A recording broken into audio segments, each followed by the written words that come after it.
திருநெல்வேலியில் ஒரு 8வது படிக்கிற பையன் அவனுடைய கிளாஸ்மேட்டையே அருவா கொண்டு போய் வெட்டியிருக்கான். எப்படி? 8வது படிக்கிற பையன், 13 வயசு. அவன் அருவா கொண்டு போய் இன்னொரு பையனை வெட்டி அவங்க டீச்சர் தடுக்க வந்திருக்காங்க. அந்த டீச்சர் தடுக்க வந்தப்போ அப்போயாவது நிறுத்தியிருக்கணும்ல, பயம் இல்லாமல் அந்த டீச்சரையும் வெட்டியிருக்கான். அப்போது தமிழ்நாட்டில் சின்ன பசங்க கூட அருவா எடுக்கிறானுங்க, பயம் இல்லாமல் எடுக்கிறானுங்க அப்படின்னா பார்த்துக்குங்க. வெட்டிட்டு அவன் போய் போலீஸ் ஸ்டேஷனில் போய் சரண்டர் ஆகிருக்கான். நீங்களாம் என்ன பண்ணியிருப்பீங்க? உங்களுடைய சின்ன வயசில், உங்களுடைய 13வது வயசில் ஒரு டீ கடை கூட போக பயந்துட்டு இருந்திருப்பீங்க. ஆனால் இப்போது பசங்க வேறு லெவலில் இருக்கானுங்க.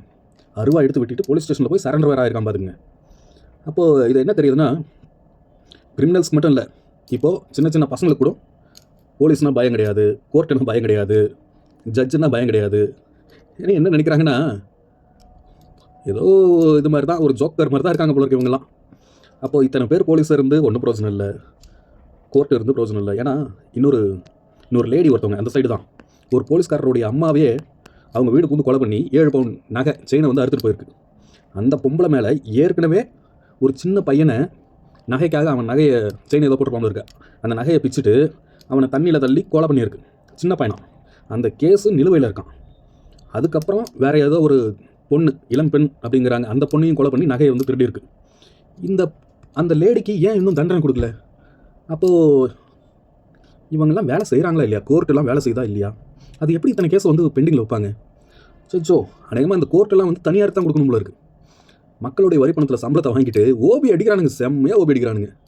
ஐயோ, அப்படியே ஏதாவது கேஸ் வந்தாலும் 15 நாளில் ஜாமீன் கொடுத்துட்றானுங்க. இப்படிலாம் இருந்தால் மக்கள் எப்படி தான் நிம்மதியாக வாழ்கிறது? பேசாமல் இந்த நீதித்துறையை தனியாருக்கு கொடுக்கறதுக்கு நானே கையெழுத்து போடுறேன் பொதுமக்கள்லேருந்து. அப்போ தான் உடனே தீர்ப்பு கிடைக்கும் போல இருக்குது. தனியாருக்கு தான் போகணும், வேறு என்ன பண்ணுறது? மக்கள் வரி பணத்துலேருந்து சம்பளத்தை வாங்கிட்டு இவனுங்க ஓபி அடித்து பொதுமக்கள் நிம்மதியாக வாழவே முடியல. பாருங்கள், சின்ன சின்ன பசங்களாம் குற்றவாளி இன்றைக்கி.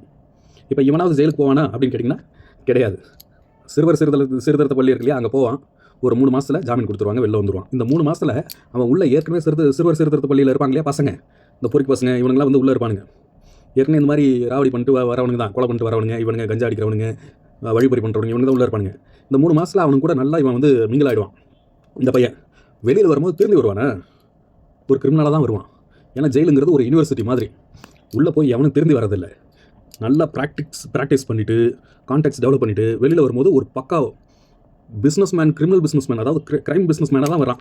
எந்த ஒரு திருடனாக இருந்தாலும் பாருங்கள், செயின் பறிக்கிறவன் எல்லாம் பாருங்கள். ஆனால் இவனுங்க வந்து உருட்டிகிட்டு இருப்பானுங்க, சட்டம் தன் கடமையை செய்யும் அப்படின்னு உருட்டிகிட்டு இருப்பானுங்க. கேட்கறதுக்கு காமெடியாக தான் இருக்குது. ஸோ இவனுங்கெல்லாம் வச்சுட்டு என்ன பண்ணுறது?